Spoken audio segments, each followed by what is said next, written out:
Salam alaikum wa rahmatullahi wa barakatuh, mes frères et sœurs. Nous continuons avec la lecture du traité de l'amour de Ibn Arabi, rahimahullah, avec ce chapitre des attributs des amants dans le Coran. 5. L'amour d'Allah pour les êtres reconnaissants, shakirun.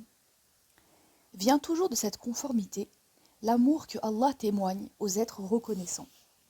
Dans le livre révélé, Allah se décrit comme aimant les serviteurs reconnaissants.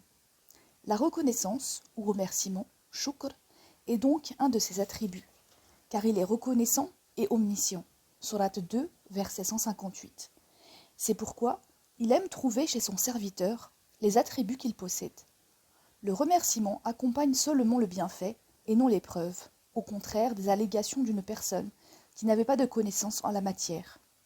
Allah, exalté soit-il, a en effet occulté son bienfait dans sa disgrâce, et sa disgrâce dans son bienfait. Or cette question est embarrassante pour quiconque n'a pas connaissance de ces vérités, et qui s'imagine qu'il remercie dans l'épreuve alors qu'il n'en est rien. Il en est en l'occurrence comme du patient qui absorbe un médicament nauséabond, ce qui constitue bien une épreuve à coup sûr. Cependant, il s'agirait d'une épreuve pure et simple pour celui qui en mourrait. C'est toutefois la maladie qui reste la cause de l'usage du médicament exigé par le mal qui résiste au remède en question. Lorsque le corps est en proie à la douleur, il est d'usage d'absorber ce qui doit la faire cesser, et telle est bien la vertu médicamentale. Le corps en éprouve du dégoût, mais pourtant, le patient sait pertinemment que sous l'effet de cette répulsion, il ressentira le bienfait qui doit en résulter, celui de faire disparaître le mal.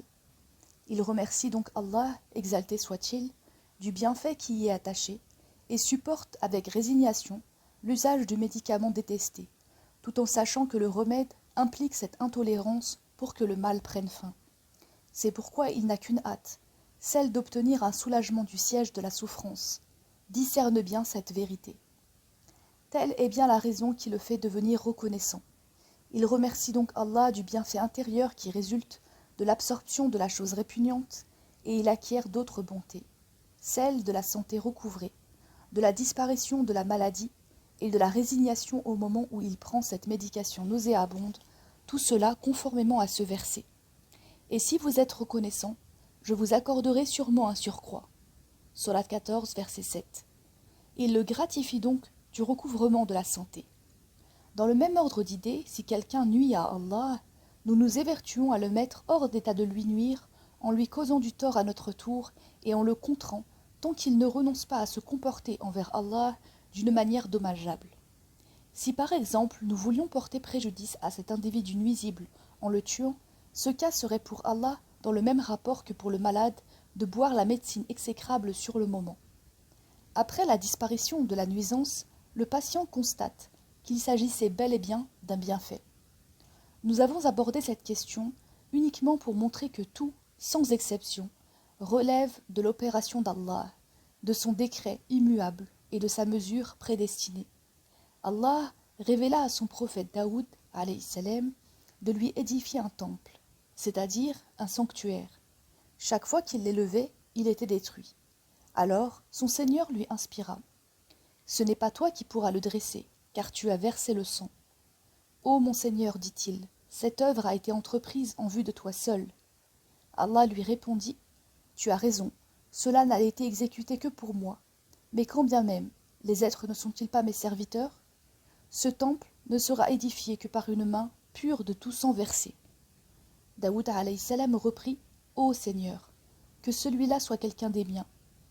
Allah lui révéla alors, ce temple sera édifié par ton fils, Sulayman. Et Sulayman, alayhi salam, le dressa. Tel est l'essentiel de l'exhortation que je t'adresse pour que tu discernes bien cette question.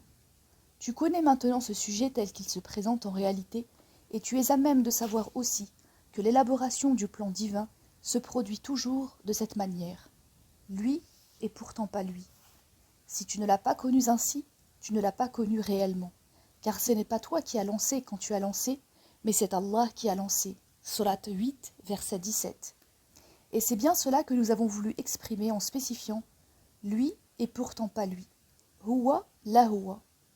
Quelle déroute mentale pour celui qui ne contemple pas les réalités telles qu'elles sont.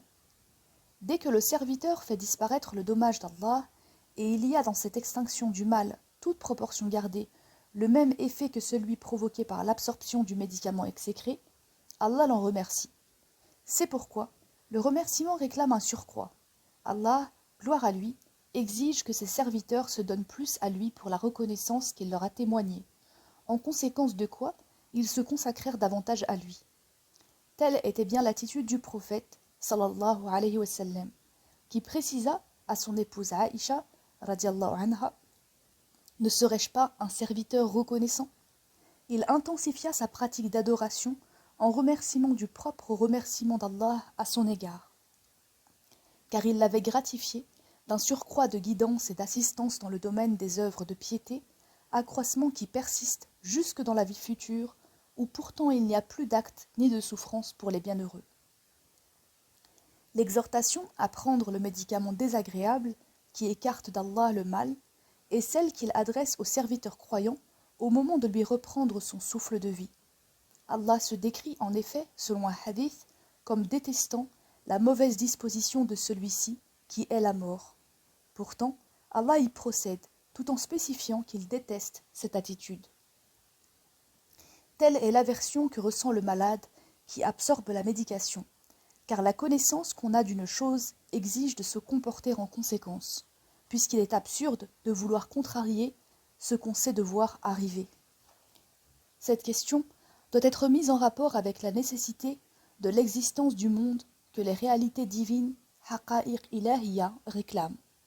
Mais qu'est donc la simple possibilité, imkan, au regard de la nécessité, wujub? Attache-toi à affiner les dispositions de ton cœur et sache que Allah est reconnaissant et omniscient. Sourate 2, verset 158. Il s'attribue ici la reconnaissance avant la science. Consacre-toi donc davantage à ton œuvre de piété pour satisfaire ton Seigneur qui t'a remercié pour la manière dont tu t'es comporté envers lui. Cette œuvre d'adoration surérogatoire est comme un jeûne qui appartient à Allah, ainsi qu'il le déclare lui-même dans un hadith saint. Le jeûne est à moi et j'en suis la rétribution. Éloigne donc de lui le mal, conformément aux propos suivants d'Allah, rapportés par le prophète, sallallahu alayhi wa sallam. As-tu témoigné de l'amitié à quelqu'un à cause de moi? Ou bien encore, lui as-tu montré de l'inimitié à cause de moi? Je me suis obligé à aimer ceux qui s'aiment, se rendent visite, tiennent séance, et se dévouent les uns pour les autres à cause de moi. Allah nous a mis du nombre de ceux qu'il a comblés de bienfaits, et qui voient ses bontés en toutes circonstances, de sorte qu'il le remercie toujours.